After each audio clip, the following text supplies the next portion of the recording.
శ్రీ గౌతమి జీవకారుణ్య సంఘం దీంట్లోనే ఉంది కదండి. దేవాదాయ ధర్మాదాయ శాఖ వాళ్ళు మేనేజ్ చేస్తున్నారండి. వాళ్ళకి థ్యాంక్స్ చెప్పడం మాత్రమే కాదండి, వాళ్ళ చరిత్ర కూడా తెలుసుకుందాం. పచ్చని చెట్ల మధ్యలోని వాతావరణం మధ్యలో ఈ సంఘం ఉన్నదండి.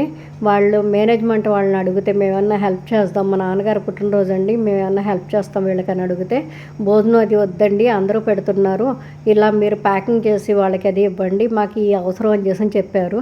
బ్రష్, పేస్ట్ అని, సర్ఫు, సబ్బులు ఇటువంటివన్నీ ప్యాకింగ్ చేసి ఒక్కొక్కరికి ఇలాగ అందించామండి. ఒక్కో వార్డులోని ఒక 13 మంది 12 మంది అలా ఉంటారండి వార్డు గదిని.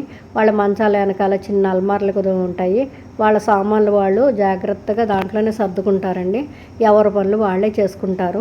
పనులు చేసుకునే వాళ్ళకి చిన్న సహాయంగాను వేరే వాళ్ళని అది కూడా పెడతారంటండి వీళ్ళదిని. వాళ్ళు మాకు చెప్పారు ఇలా అని చేసాను, మేము చిన్న చిన్న పనులు అది చేసుకునే వాళ్ళకి సహాయంగా మేము మనుషుల్ని పెడతామని చెప్పేసానని. ఇంకో ఈయనేనండి మా నాన్నగారు, తాతారావు గారు.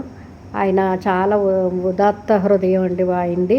ప్రతి సంవత్సరం ఇలాగే దీనులకి అదిని ఇలాగ సంఘానికి అది వెళ్ళి మేము వృద్ధులకి అదిని ఇవన్నీ పంచి పెడతా ఉంటామండి. వాళ్ళ పిల్లలుగా పుట్టినందుకు మేము ఎంతో అదృష్టం చేసుకున్నామండి. ఇంకో ఇలా చూసారా, అందరూ ఎంతో సంతోషపడతారండి. ఇలా భోజనం కూడా వాళ్ళకి ప్రతిరోజును సంఘం వాళ్ళు ఇలా భోజనం పెడతారండి. ఏది కావాలంటే కూర, పెరుగు, చారు ఇవన్నీ పెడతారు. వాళ్ళకి కావాల్సింది వాళ్ళు తీసుకుంటారండి. వాళ్ళు ఇచ్చే ఆశీర్వచనాలు మన పిల్లలకి ఎంతో ఇదిగా ఉంటాయండి. మనం వీలైనంత వరకు ఇలా ఇటువంటి వాళ్ళకి సేవ చేస్తే ఎంతో మంచి జరుగుతుందండి మన పిల్లలకి. అదిని మీరు కూడా సహాయం చెయ్యండి.